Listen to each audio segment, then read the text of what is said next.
Muito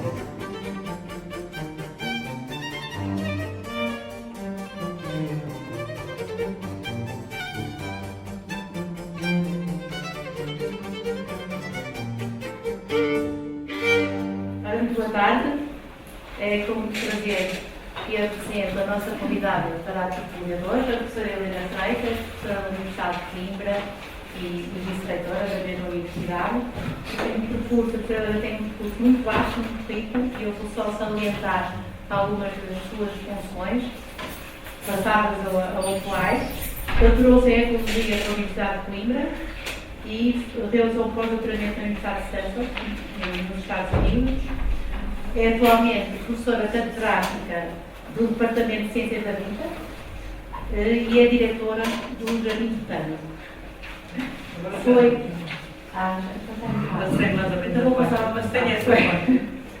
Foi presidente da Liga para a Proteção da Natureza e foi a primeira promotora do Ambiente e Qualidade de Vida de Coimbra. Atualmente preside a Sociedade Portuguesa de Ecologia e é também a vice-presidente da Fundação Europeia de Ecologia. É a coordenadora do Centro de Ecologia Funcional, que também é uma unidade de investigação, e as suas áreas principais de interesse versam o tema da tertúlia de hoje, nomeadamente funcionamento de ecossistemas mediterrâneos, biodiversidade, interações bióticas, ambiente e conservação da natureza.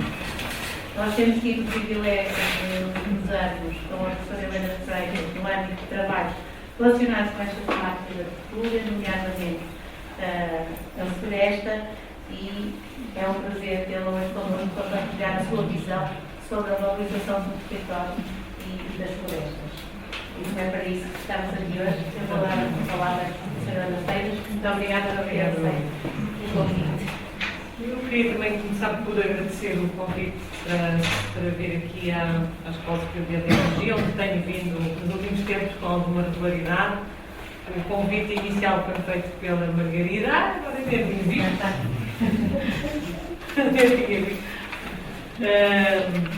Com quem convivi há alguns anos em Coimbra e, portanto, o convite inicial fez que se fosse mais algo orientado para as questões da biodiversidade, ou das temáticas mais ambientais, e depois percebi que era umas tertúlias, portanto, que isto tinha um chapéu de tertúlia. E, portanto, quando ela me contactou, enfim, normalmente os temas ou que me propõem, ou que eu proponho, são conhecidos e são naturalmente aqueles que eu tenho a coragem de abordar, ou que eu tenho o atrevimento, em alguns momentos, de abordar. Neste caso, eu decidi propor este, a certa altura, porque eu estava, digamos, num momento de ponderação, exatamente deste tema, de várias perspectivas, e, portanto, pareceu-me que poderia ser interessante partilhar, até porque eu admiti que isto era não tanto um evento cariz científico, propriamente puro e duro, e por isso até trouxe aqui a minha penzinha, mas sempre contrariada, só para o caso de não pensar. Porque senão imprimi até os meus enfim, as coisas que tinha pensado falar e propunha-me, sobretudo, fazer, em jeito de tertúlia, digamos, uma reflexão simples, não sem qualquer presunção de ter aqui sequer uma visão de verdade, que é muito, parece-me muito a arrogância dos dias de hoje, portanto, todos têm, de facto, a verdade, mas eu tenho, enfim, alguma da minha verdade que resulta da reflexão sobre o tema, e, portanto, era nesta perspectiva que vinha aqui hoje. E porquê é que eu estava a refletir sobre isto e porquê é que me preocupou o tema no momento em que falamos? Porque eu tinha sido convidada para fazer uma reflexão sobre o próximo quadro comunitário de apoio na perspectiva da Comissão de Desenvolvimento Regional do Centro, portanto, perceber precisamente até porque a região centro, de facto, é uma região que tem uma grande tradição no setor das florestas, portanto, e continua a reivindicar um papel determinante em termos da economia regional. A floresta continua a ser importante e, portanto, eu respondi a esse convite e por essa razão tive também que olhar um pouco para a estratégia europeia no âmbito do Horizonte 2020, portanto, e perceber por onde é que passava, digamos, a avaliação ou ponderação sobre o território, meramente as políticas florestais, nesse grande horizonte de 2020. Portanto, no momento, pareceu-me também interessante trazer esta questão na perspectiva não apenas deste quadro mais geral de política comunitária, científica comunitária, portanto, como é que nós nos podemos posicionar realmente nesse quadro, por outro lado também na perspectiva, portanto, de quem preza os valores da conservação da natureza, que praticamente deixou de existir nos últimos anos em Portugal, mas ainda continua a ser um combate que vale a pena, julgo eu, pelo menos na minha opinião. Portanto, as políticas de ambiente estão esquecidas, mas não estão abandonadas. E, portanto, associando essa dimensão mais macro da própria economia europeia àquilo que é a realidade da ciência dos dias de hoje, propunha precisamente fazer esse tipo de reflexão convosco, partilhar no fundo aquilo que resultou da minha reflexão. É evidente que eu também estou numa escola de biotecnologia, portanto isso de tal maneira me condiciona a pensar as coisas nessa perspectiva, não é? Portanto, como é que, de facto, na minha opinião, na minha visão, a biotecnologia pode também ter aqui um papel determinante. Portanto, era isso que propunha fazer, mas não posso deixar de dizer que hoje é um dia em que me sinto especialmente deprimida, porque de facto também sou muito condicionada, como somos todos, pela conjuntura nacional. E hoje, de facto, foi com grande tristeza que tenho ouvido as notícias, portanto, vi ouvir notícias e, portanto, de facto, a pressão que vamos tendo sobre nós, digamos, sobre as poucas expectativas que podemos ter e a falta até de algum rigor naquilo de onde deriva o nosso futuro, também me afeta. Portanto, e hoje eu vinha a pensar realmente que até é um pouco estranho perspectivar o futuro neste enquadramento tão deprimente de facto que nos colocam. E porquê? Porque todos nós temos jovens muito promissores connosco, temos de facto jovens muito qualificados, investigadores, dependemos de financiamento para fazermos a nossa investigação, para continuarmos a fazer aquilo que acreditamos que vale a pena fazer. E, portanto, é evidente que não é fácil estarmos sistematicamente a perspectivar um futuro que queremos contrariar, que queremos que seja bom, quando de facto a conjuntura é a que é. Eu, portanto, também estou um pouco afetada por isso e, portanto, talvez aproveite para vos contar também alguns exemplos daquilo que tem sido a minha saga, digamos assim, para conseguir valer alguns interesses nas questões do território. Portanto, digamos que do ponto de vista conceptual, parece-me que a visão europeia é uma visão interessante, é uma visão correta, portanto, para o horizonte 2020, portanto, uma vez que vem, de facto, trazer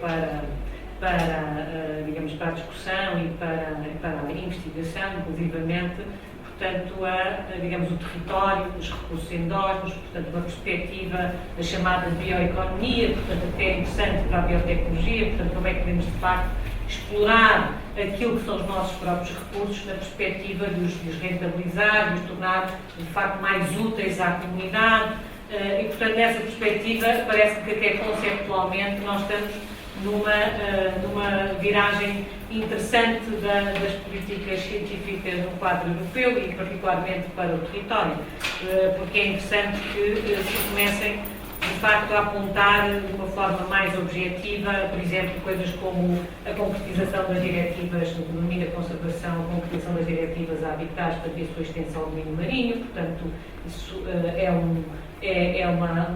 digamos, um progresso que nos interessa também acompanhar e fazer, portanto, uma implementação mais eficaz da própria diretiva, isto no domínio da conservação. As políticas de biodiversidade também começam a exigir indicadores, portanto, a exigir, digamos, uma monitorização mais efetiva das espécies, dos habitats. Portanto, em termos de conservação, também me parece que a ideia é essa.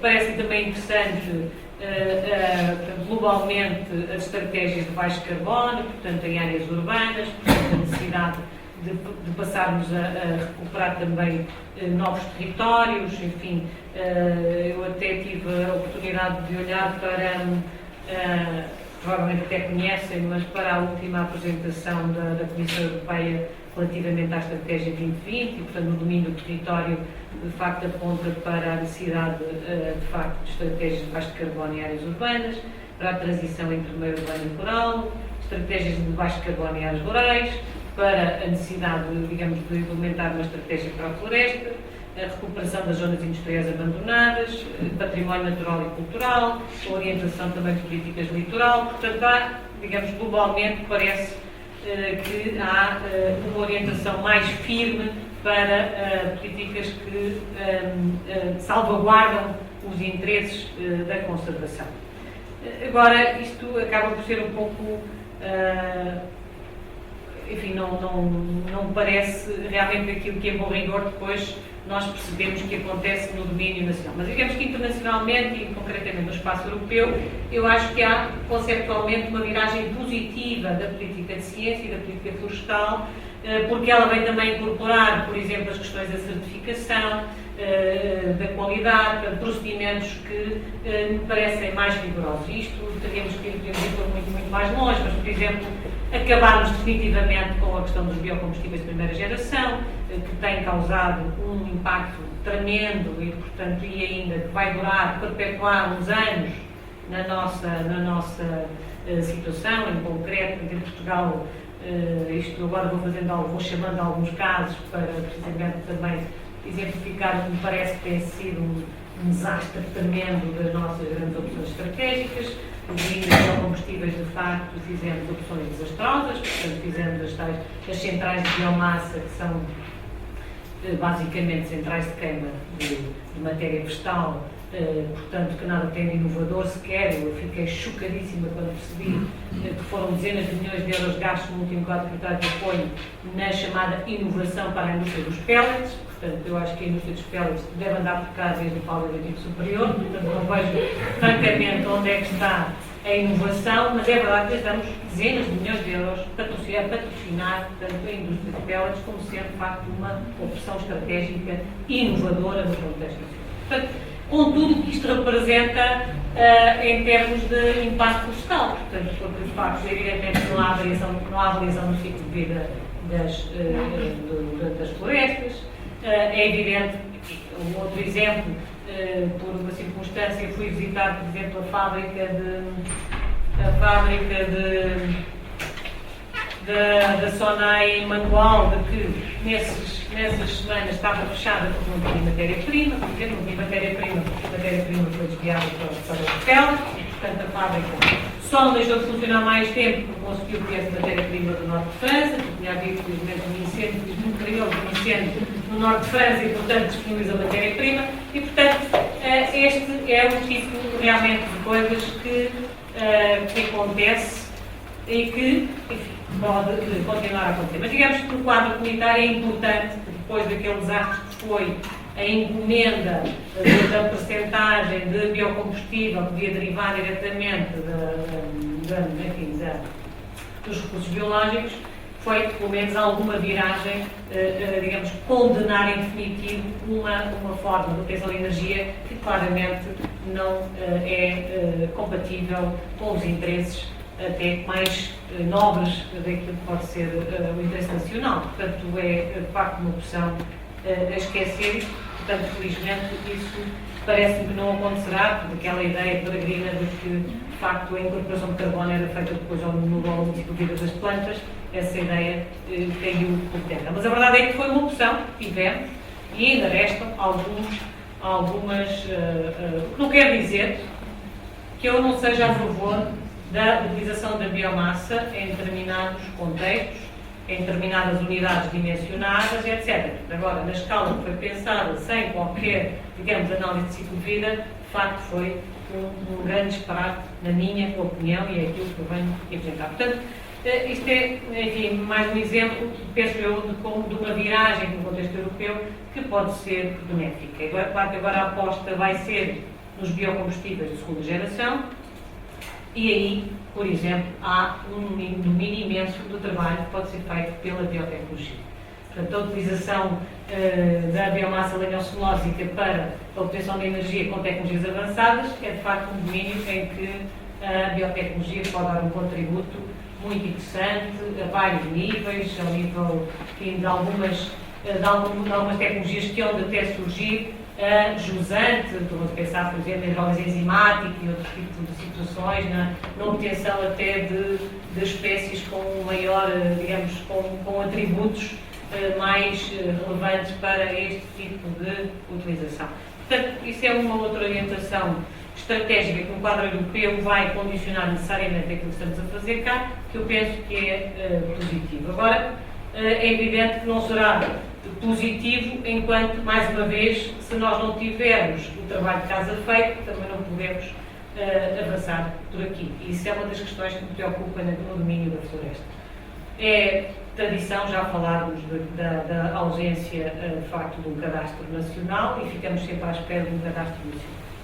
De facto, é uma pena, mas serve muitos interesses. É uma pena que não exista um cadastro nacional. Mas agora, vale a pena dizer que há empresas em Portugal e que há empresas, designadamente, que trabalham no setor, que têm os seus cadastros feitos, portanto, e bem. Não é? Há também municípios e regiões que também já têm um trabalho feito. Agora, de facto, a nível nacional, como sendo digamos, um desígnio da própria política nacional, não existe um cadastro florestal.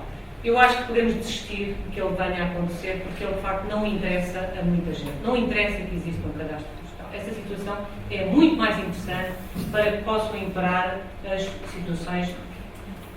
Porquê é que não interessa?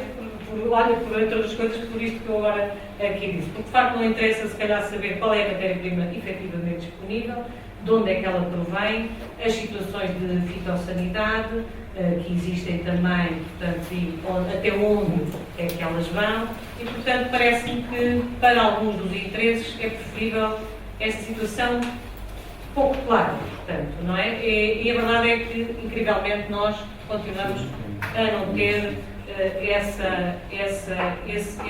cadastro.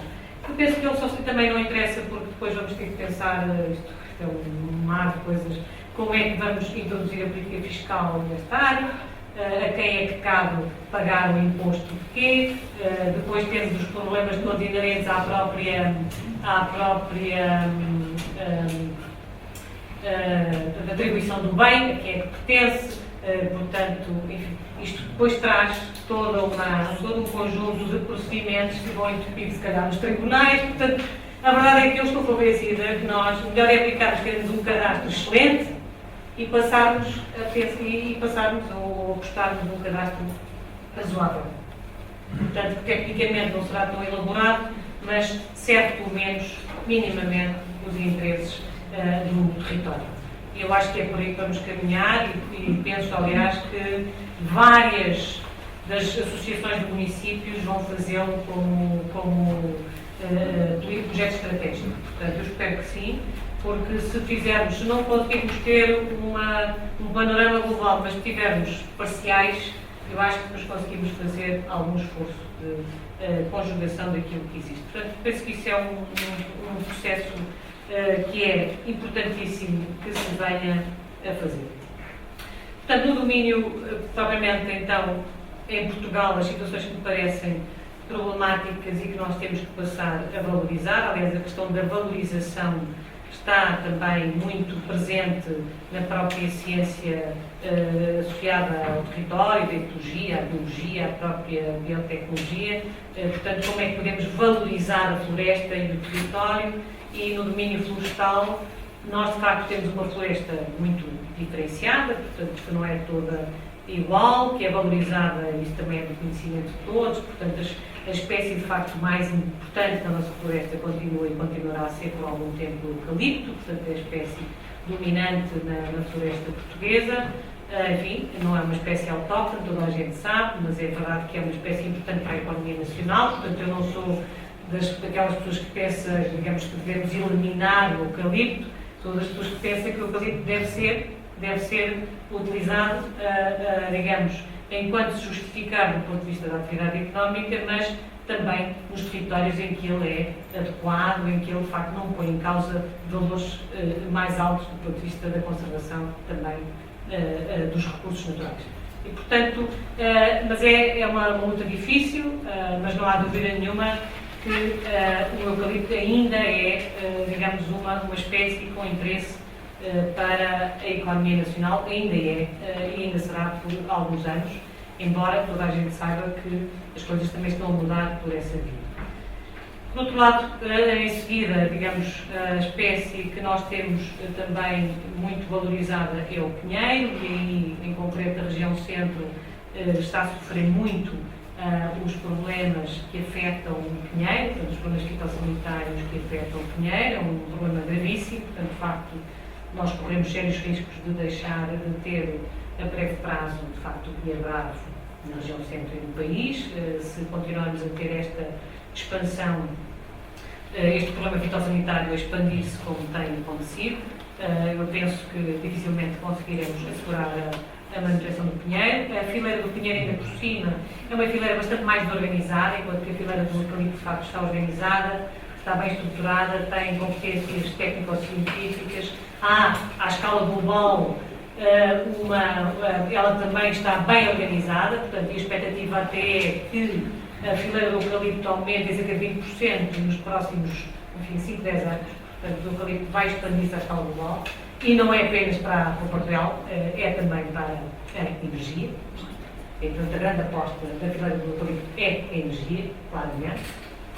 E depois a seguir temos, de facto, o pinheiro, que em Portugal está a sofrer bastante. Portanto, de facto, não acredito que aguente por muito tempo. E, como digo, é uma fileira desorganizada, portanto, não se entendem, há interesses no imobiliário, há interesses dos pellets, há interesse, digamos, muito diverso.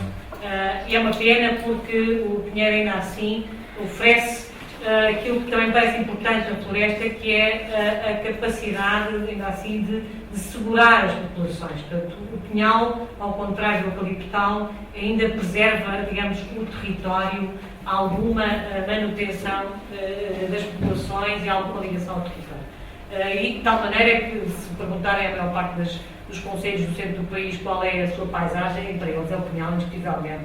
Não vai lá ninguém dizer que o pinhal não é nosso, quer dizer, o pinhal é a paisagem da maior parte das pessoas. E depois, de facto, a seguir temos o sobreiro, toda a gente sabe também, também tem vindo a perder algum território em algumas áreas do país, mas enfim, é uma espécie, uma fileira que também se organizou bastante nos últimos tempos e está mais robusta, portanto, não é aquela que não nos preocupará como, de facto, a questão do pinhal. Depois, de facto, em Portugal tem vindo a ganhar espaço florestal cada vez mais amplo, portanto, as espécies exóticas, portanto, estão em crescimento rápido, de facto, têm apanhado os territórios todos dos sistemas ribeirinhos, portanto, montanhas, de facto, nós temos, e como conhecem bem, na sequência, de facto, dos fogos, a propagação é brutal e, portanto, nós chegamos a um ponto em que provavelmente vamos ter que conviver com algumas dessas espécies e encontrar uma valorização para elas. Portanto, aliás, ela já é valorizada de alguma maneira, já se vende madeira da acácia, já se começa a valorizar de alguma forma essa.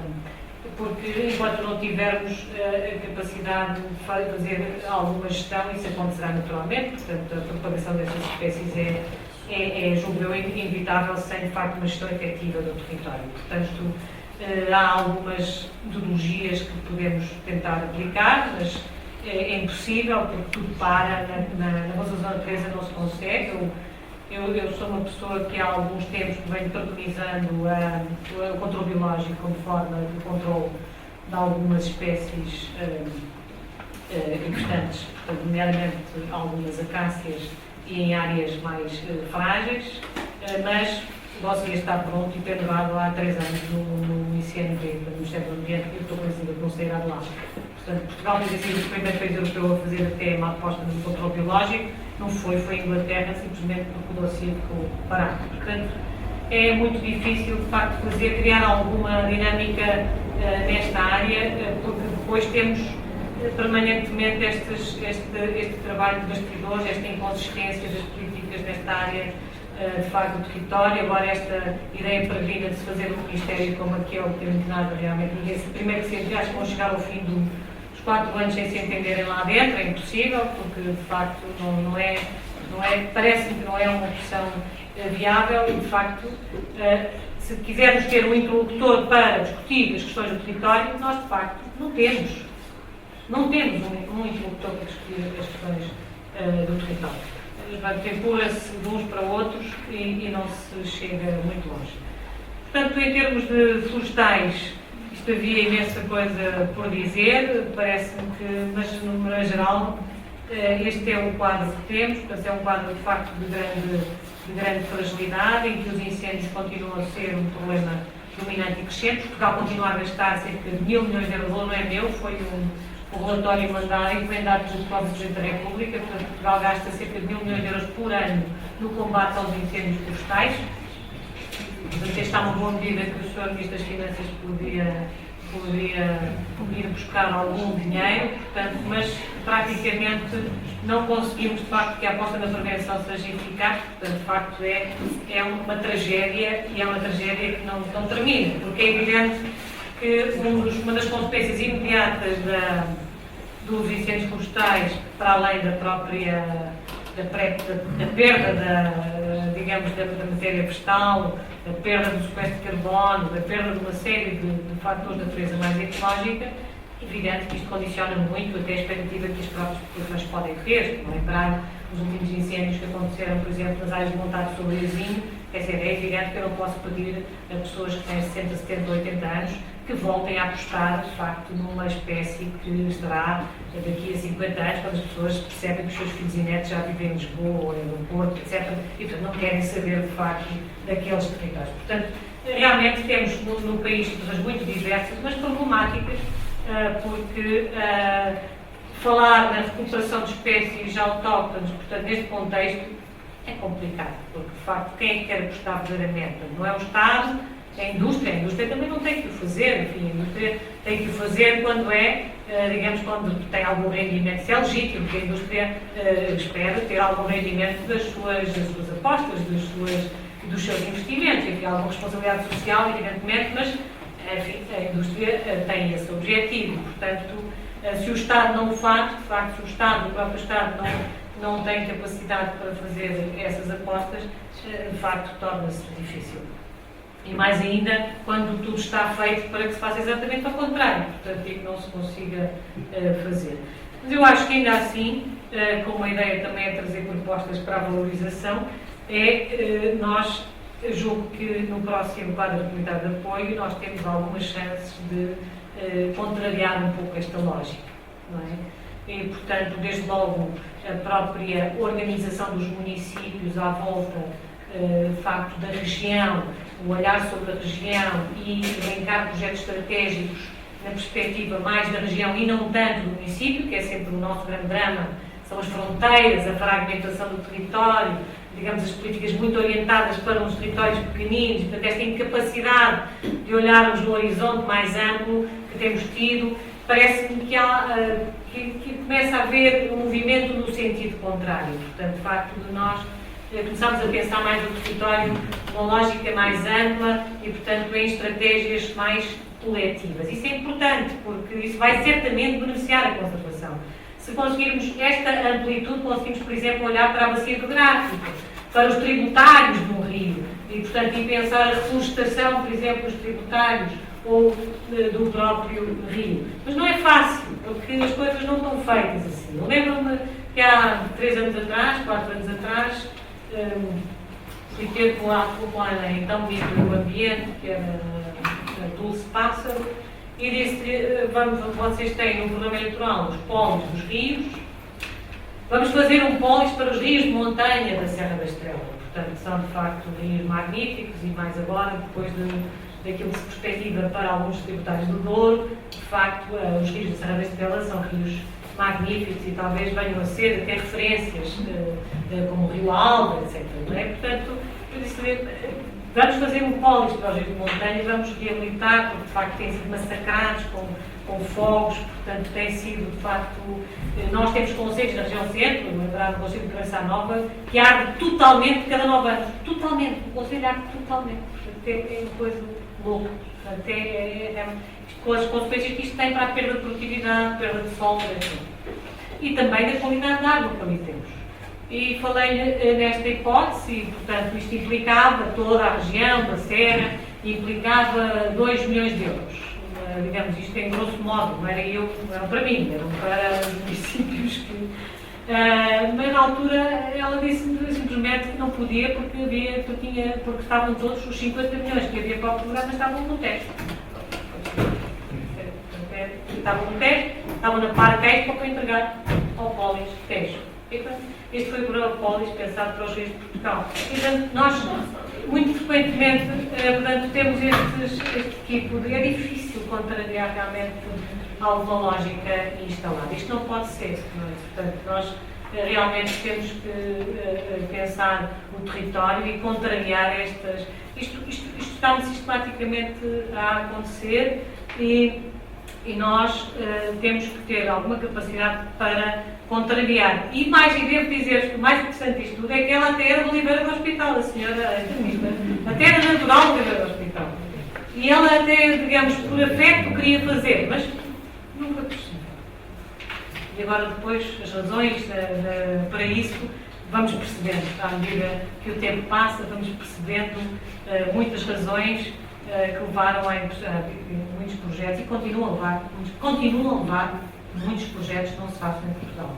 E nós temos que estar muito atentos, porque nos últimos tempos, aquilo que mais me tem chocado e que me tem, nem sequer são, digamos, as notícias que eu ouço de Lisboa. Muitas vezes, aquilo que me tem condicionado mais e que me tem, às vezes, até deprimido mais, são as notícias que eu ouço na minha própria região e que se relacionam exatamente com isto, com os interesses instalados em Portugal. Eu não posso deixar de falar disto, porque só falei de interesses relacionados com a floresta, de uma forma muito geral, e são múltiplos. Mas estou sistematicamente a chocar com interesses que são realmente muito complicados de ultrapassarmos. E há um caso que eu vou contar, e já disse que ia tornar público, isto terá que ser ouvido, que espelha muito aquilo que é o modus operandi, portanto, em termos, às vezes, das soluções que nós queremos encontrar para os territórios. Eu tenho estado envolvida num projeto de desenvolvimento regional na minha região, portanto, em que tento juntar municípios e, de facto, ir ao encontro desta lógica da bioeconomia, de buscar produtos que, a nível regional, são importantes, os recursos locais e, portanto, e tentar valorizá-los a vários níveis. Um deles foi, recentemente, pensámos até criar uma rede de ID que tentasse valorizar o queijo da Serra da Estrela. Fui pedir ajuda aos meus colegas da Universidade do Minho, que têm algumas competências na área das embalagens, etc., e também das biotecnologias, como aqui também tem, eu até conheço um pouco isto. E submetemos, portanto, uma proposta para fazermos a fatiagem do queijo da Serra da Estrela. Um dos problemas da comercialização do queijo da Serra, isto é muito importante porque segura muita gente, segura muitas populações que vivem dos seus rebanhos, que vivem da venda até artesanal de um queijo que já tem uma imagem de marca e já tem até um símbolo de qualidade, como é o queijo da Serra. Um dos problemas que o queijo tem para manter a sua qualidade é a dimensão. Mas agora nós às vezes até não compramos, depois ficamos com ele em casa e somos cada vez menos em casa e depois isto é um problema que todos temos. E portanto a comercialização seria bastante mais conseguida, estamos convencidos, se conseguíssemos de facto fatiar, manter a qualidade. Isso passa pelo apoio da biotecnologia, portanto encontrar a melhor embalagem que assegure no máximo de tempo a qualidade do queijo e a sua conservação. Propusemos este projeto e ele foi, pedindo apoio às várias universidades que têm competências neste domínio, sendo que o nosso objetivo de facto era também vir a trabalhar em seguida, também estava submetido na própria nos efluentes, no tratamento dos efluentes, pensarmos que há uma série de coisas a fazer em Portugal, há imensas coisas no setor das biotecnologias em Portugal, e que está tudo por fazer. Aquilo que eu vejo diariamente é que está tudo por fazer. E, por exemplo, concretamente nesta fileira, a avaliação da própria qualidade. Todo o processo relativo à certificação. O tratamento dos efluentes. E agora, concretamente, esta embalagem. Nós, então, estamos a trabalhar. e o projeto foi aprovado, aprovadíssimo, com distinção e louvor, no IAFMEI. Mas, entretanto, o empresário que nós tínhamos envolvido neste projeto da região, um dos maiores empresários da região, se não o maior, percebeu que aquele procedimento ia obrigar, ia denunciar a origem do leite. E como? Eu nem vou dizer a porcentagem, tenho vergonha. Do leite, do queijo Zero da Estrela, vem de Espanha. O dito empresário disse-nos que então não queria integrar o projeto. E nós percebemos a razão, embora não aceite, porque racionalmente e efetivamente parece-me errado, parece-me um erro estratégico até, mas a verdade é que ele nos deu essa indicação e nós percebemos. E dirigimos à entidade que nos financiou e dissemos que nós mantínhamos o projeto, mas como o nosso objetivo era de facto criar postos de trabalho na região e, portanto, ir recuperar a própria atividade que proporciona leite para o queijo na região, nós tínhamos conseguido juntar um conjunto de mais pequenos empresários e fazíamos com eles exatamente o mesmo projeto. Exatamente o mesmo projeto. Pois há 2 dias atrás recebi o parecer de que o projeto era chumbado. O mesmo projeto. Exatamente o mesmo. Tem razão? Como? Só há uma variante. Não há razão. Agora não há razão, mas isto já não é a primeira vez que acontece. Mas eu disse, isto vai ser público.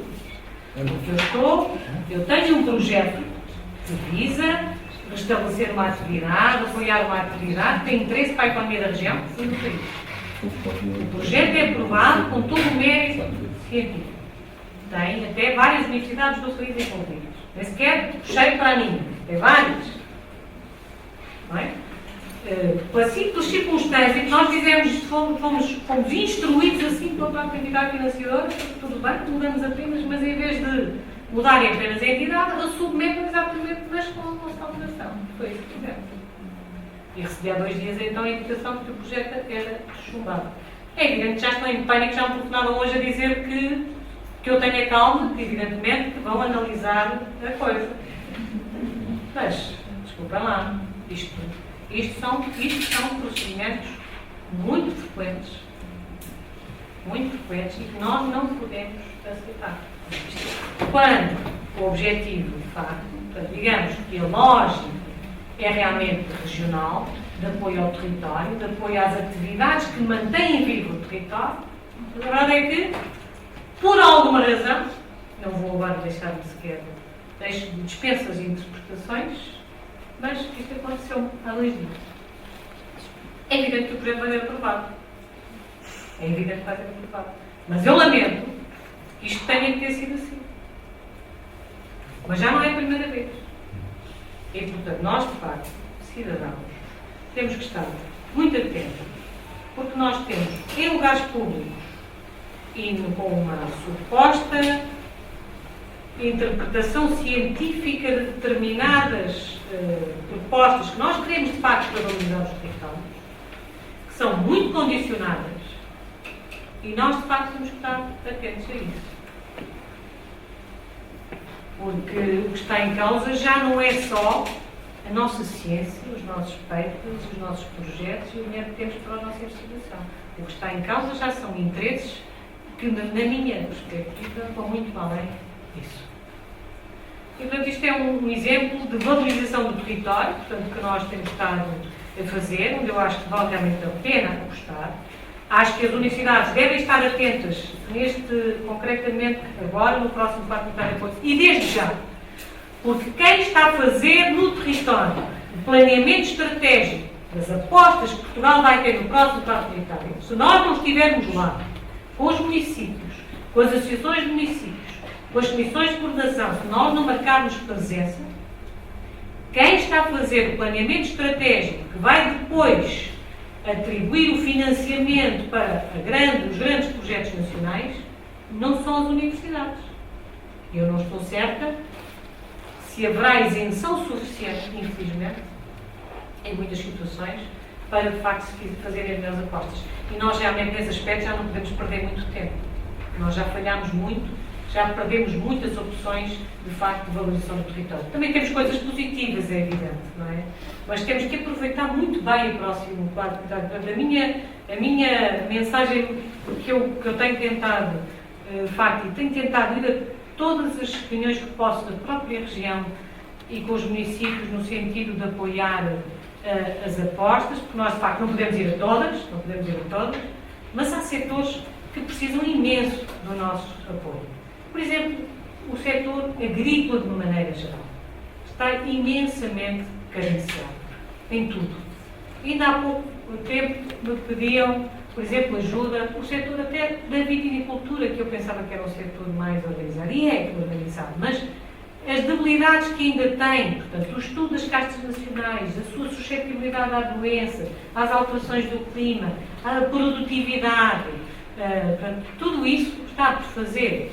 A fruta, a fruticultura, a horticultura, nós temos espécies nacionais que não estão, a própria pera-rocha não está no catálogo europeu das variedades, porque não tem um estudo feito. Nós não temos as nossas espécies estudadas a um nível e ao rigor científico que não é possível.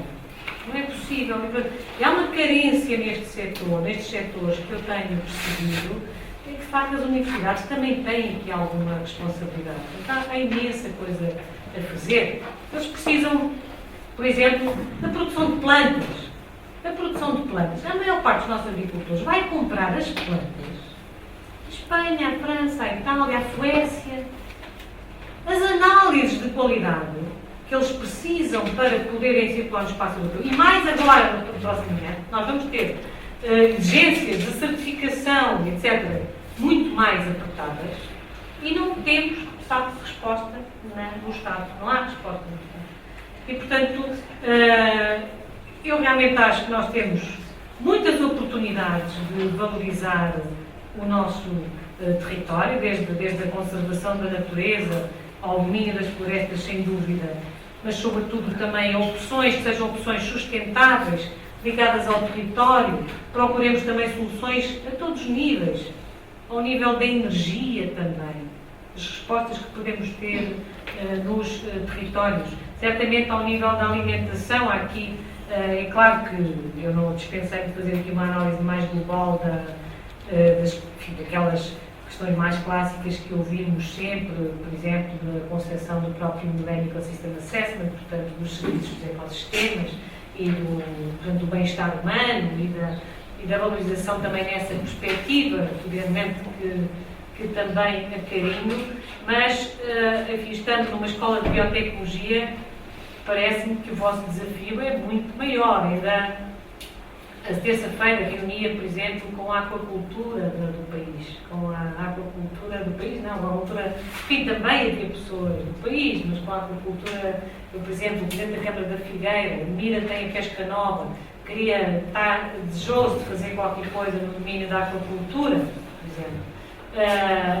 Penso que é também uma aposta muito clara que vamos ter no território, com problemas para resolver também pela biotecnologia, onde é comparar todas as contaminações, onde é comparar propriamente eu acho que isto é um problema muito grave porque afeta também a própria aquacultura chamada orgânica ou mais sustentável, que são os resíduos que depois ficam mesmo em offshore, que ficam, portanto, os 15 ou 20% dos resíduos que ficam acumulados nos sedimentos oceânicos. Portanto, como é que podemos gerir esse problema, porque claramente a aquacultura em offshore é também uma aposta que devemos ter, mas tem realmente impactos muito importantes no território que não estão bem resolvidos. Portanto, penso que há um manancial de coisas por fazer. Eu, francamente, aquilo que mais me chateia hoje em dia, às vezes, é perceber que há tanto por fazer e que eu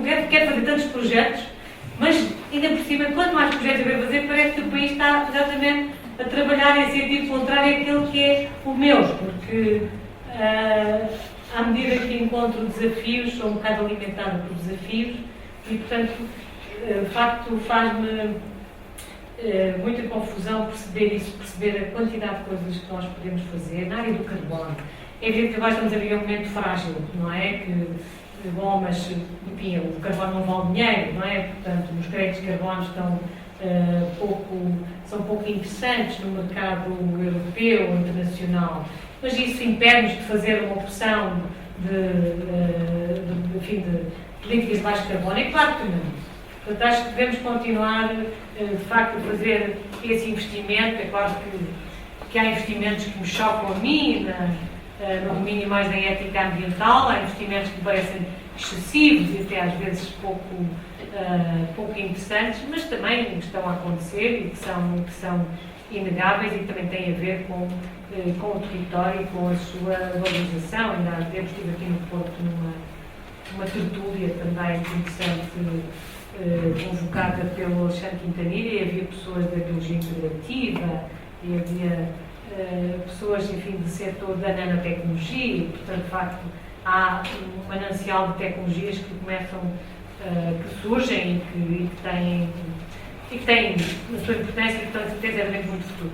Portanto, eu, de uma maneira geral, que eu nem sei que horas são, também não, já fui um bocado. Eu peço desculpa, eu tinha aqui então a minha pen, mas achei melhor fazer assim um pouco uma visão muito, se calhar pouco ortodoxa e demasiadamente caótica, não sei, não muito organizada, mas é mesmo uma reflexão genuína e muito espontânea, de facto, uma certa visão, mas também quero deixar uma mensagem de, como digo, eu continuo a acreditar que vale a pena. Ainda amanhã vai uma grande equipa minha para Angola, por exemplo, vamos fazer lá umas filmagens com o Jorge Paiva, que é um dos meus grandes projetos, e continuo a acreditar. Eu próprio vou a Angola, cheio de medo, mas vou a Angola em junho. Um bocado de medrinha em algumas coisas, mas vou. Portanto, acho que há imensas coisas por fazer, também em Portugal, no domínio da valorização do território, onde eu espero que continuem sempre a contar, mais do que nunca, as pessoas. E as pessoas estarão, se nós conseguirmos preservar o território com qualidade e com mais-valias que lhes permitam também viver, e essa é, de facto, a grande preocupação que tenho. Muito obrigada pela vossa atenção.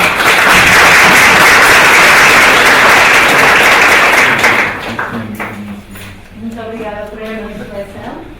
É mesmo isto que se pretende, num ambiente informal, falando sobre isto antes, dar algum contributo também para esta discussão e que se nota, acho, se servir com alguma carga educativa, talvez sim, pelas notícias do dia. Agora então abrimos o espaço ao debate.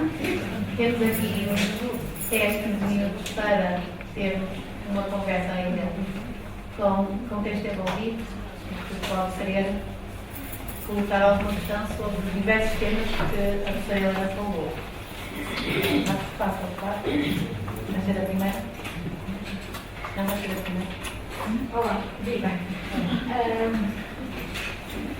Eu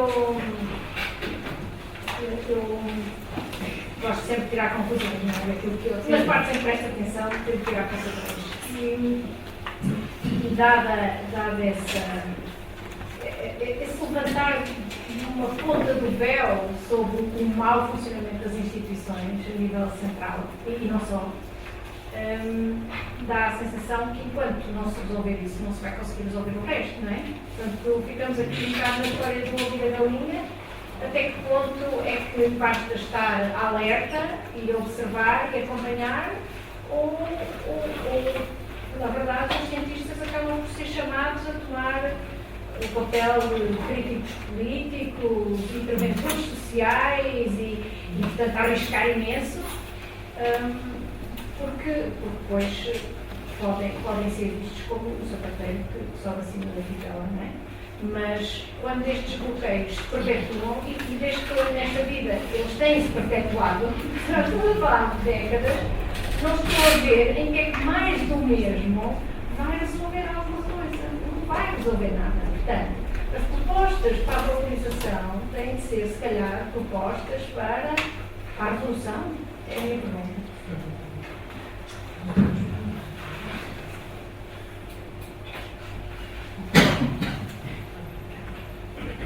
Eu sou uma social-democrata.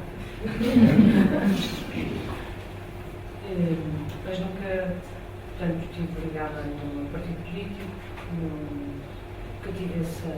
Nunca foi para mim uma necessidade, nem sequer nunca um gosto. Portanto, eu sou matricialmente independente. Assim, qualquer coisa em mim.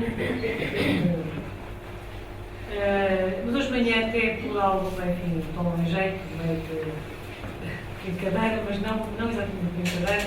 Eu tenho uma das minhas jovens doutorandas, é uma grande ativista do Partido Comunista, mas grande ativista.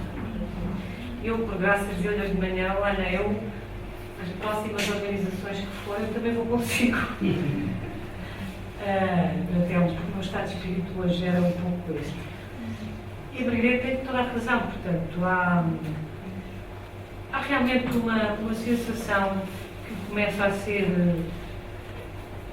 muito difícil de suportar, de uma certa, digamos, certa revolta contra um status quo que não nos permite progredir, de facto, e percebemos que nos tem condicionado e que nos inibe, de facto, de crescer e de sermos realmente um país diferente. Eu tenho sentido muito isso nos últimos tempos, porque percebo que há realmente uma rede de interesses que está tão bem montada, portanto, nós nunca tivemos, eu acho, chega ao conclusão que nós não temos exatamente um Estado. Nunca tivemos um Estado. Porque, para mim, o Estado tem necessariamente que ser orientado para o cidadão e para as populações, e para a nação. E nós, de facto, não temos um Estado. Eu acho que nós, de facto, conseguimos construir em democracia uma espécie de Estado que serviu a alguns interesses, que nos permitiu, enfim, manter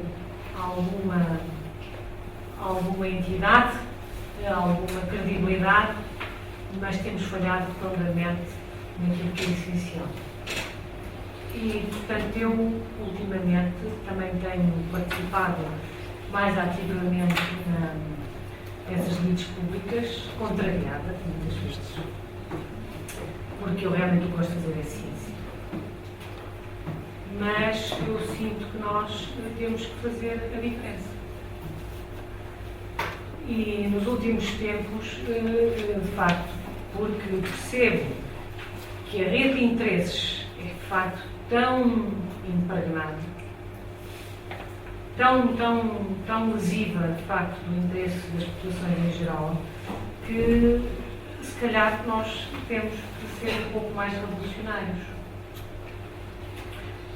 Agora, como eu sou também ao mesmo tempo uma mulher de consensos, também me está na minha matriz, eu tendo sempre a acreditar que é possível fazer consensos.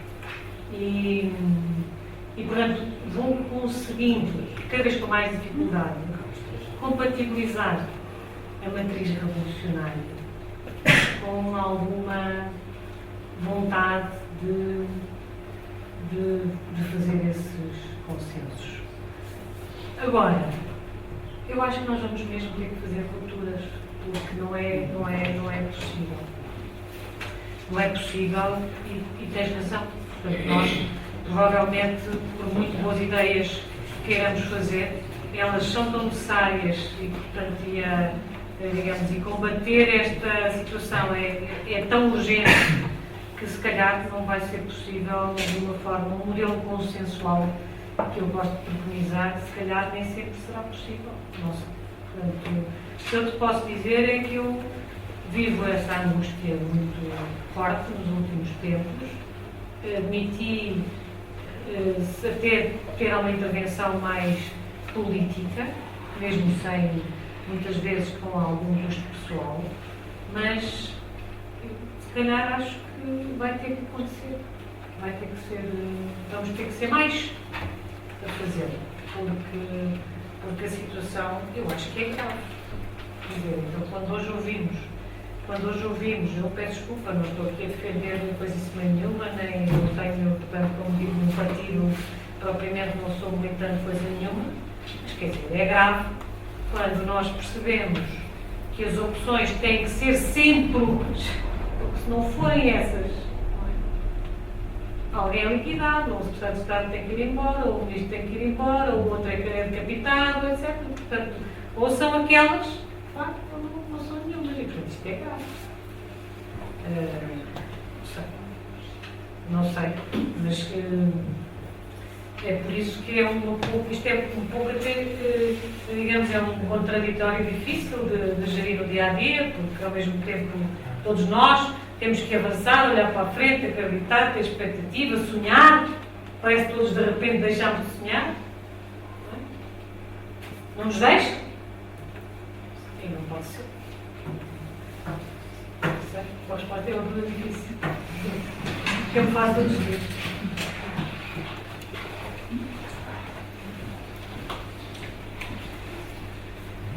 Boa tarde, o meu nome é Carlos Vivarista, sou voluntário ambiental, portanto não sou desta área científica. Pertenço a uma associação, que é a Associação AMP-Portugal, a Associação Mundial de Portugal, que nasceu do projeto da Coordenação Nacional do Projeto Climático. A minha pergunta vai no sentido: o que é que a sociedade civil pode fazer em prol da valorização do território a nível do Estado? Nós estamos com um projeto que demos início no ano passado, que é o Florestar Portugal. Sim. E pronto, temos uma certa dificuldade em implementar o projeto a nível nacional. O ano passado foi o ano zero. Os viveiros nacionais do Estado não tiveram capacidade de doar árvores em capacidade para os números que nós queríamos, que eram 100 mil no ano passado. Queremos aumentar esse número de árvores. E queria também fazer uma pergunta: por que não criar uma fileira do carvalho? Uma vez que o carvalho é uma madeira nobre, não é? Portugal tem aptidões e sempre teve carvalhais, não é? Agora, nos últimos anos, tem eucaliptais.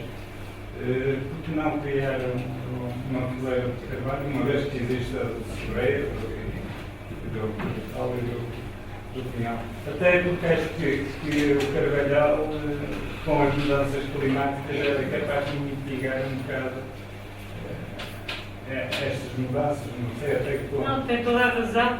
Até vou dizer que levantou várias questões importantes.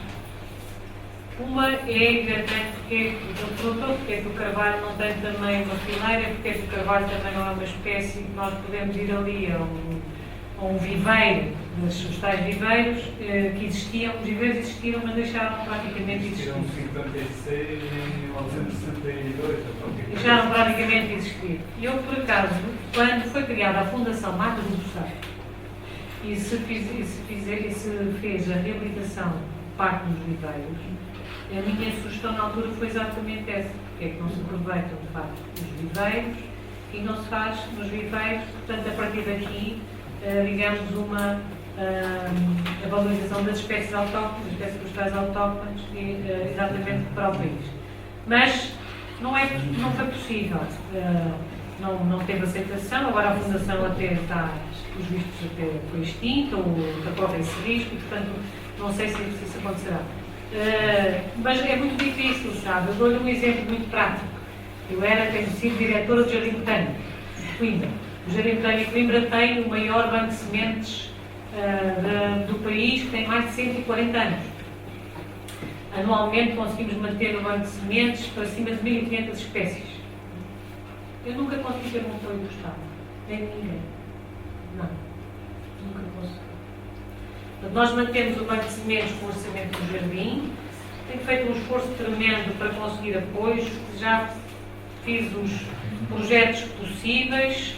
Tentamos a certa altura um projeto, mas tive azar que veio imediatamente a crise no mês seguinte, que era com a Brisa tentar que nós fizéssemos nas estradas que são reabilitadas, nos taludes, um banco de sementes do Jardim Botânico fornecia pelo menos 10% do projeto de recuperação de espécies da região, e, portanto, com o nosso selo de certificação do jardim, que de facto eram sementes vindas daquela região e, portanto, enfim, era uma forma de manter até a biodiversidade, não consegui.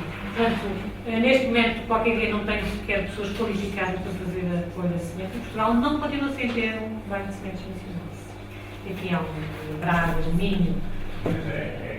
Exatamente, portanto, mas um banco agroecológico, como era aquilo que eu veio fazer, não conseguimos ainda. Não desisti, vou propor agora, para manter o banco de sementes, vou propor agora uma ideia engraçada, que até estive a discuti-la hoje e que vou levá-la sem ser viva, não sei se é possível, mas olha, pode ser que peguem nos projetos que têm aqui no Lisão das escolas. A minha intenção era propor até, como forma de reabilitar aquela ideia das ecoescolas, era propor que cada escola do país tivesse um pequeno jardinzinho e uma pequena hortazinha, com sementes que nós, Jardim Botânico de Coimbra, fornecemos. Portanto, os pequenos kits que nós fornecemos às escolas do país. Não sei se nos vão, mas isso pelo menos permitir-nos manter o banco de sementes. Portanto, está a ver mesmo para manter um banco de sementes, agora imagina um viveiro. Não temos. Mas tem toda a razão. Portanto, só que como o carvalho não é valorizado, na mesma perspectiva são dos pilares, nós não valorizamos a conservação da natureza. E estamos a comprar madeira de carvalho. Eu sei. Tem toda a razão. Toda a razão, não valorizamos as nossas espécies. Está tudo um pouco enviesado, não é? E do meu ponto de vista, o carvalhal até nível de valorização empresarial tem mais valor do que o eucaliptal. Sabe que o ponto da sociedade hoje é o curto prazo. Pois. Ou as políticas públicas trabalham no longo prazo e obrigam, influenciam as opções de longo prazo, ou então não vamos esperar que os empresários apostem no longo prazo. Com certeza podíamos continuar aqui a conversar, não sei se calhar convidava para nós vamos ter ali um pequeno lanche, um pequeno espaço onde podemos conversar, mas antes disso iremos proceder à divulgação e à entrega do prémio ou concurso que lançamos no mês passado, no Dia Mundial da Floresta, sobre... Internacional. Este ano foi a primeira vez que o ICNF este ano fez questão de chamar internacional. Consegue dizer, eu não consigo dizer e é assim que fico sempre atrapalhada. A mim custa-me, porque eu sou das florestas, custa-me. Mas... Ai, deve gostar. Mas faço o mesmo que fazia antes. Deve gostar, eu acredito, também acredito. Portanto, vamos dar lugar a essa cerimónia motivo formal. O concurso visava escolher uma frase candidata ao prémio, teria que incluir as palavras floresta, água e biotecnologia, porque foi lançado no Dia Nacional da Floresta, mas era o Dia da Água no dia seguinte, no 21 e 22 de março, por isso conjugamos as duas efemérides para ligar aqui também à nossa atividade principal, que é a biotecnologia.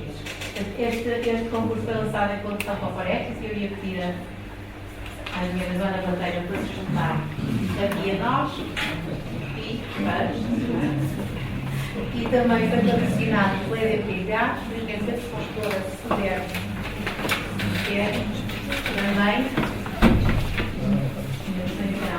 Eu fico. Ficou entalado. Não, ficou entalado.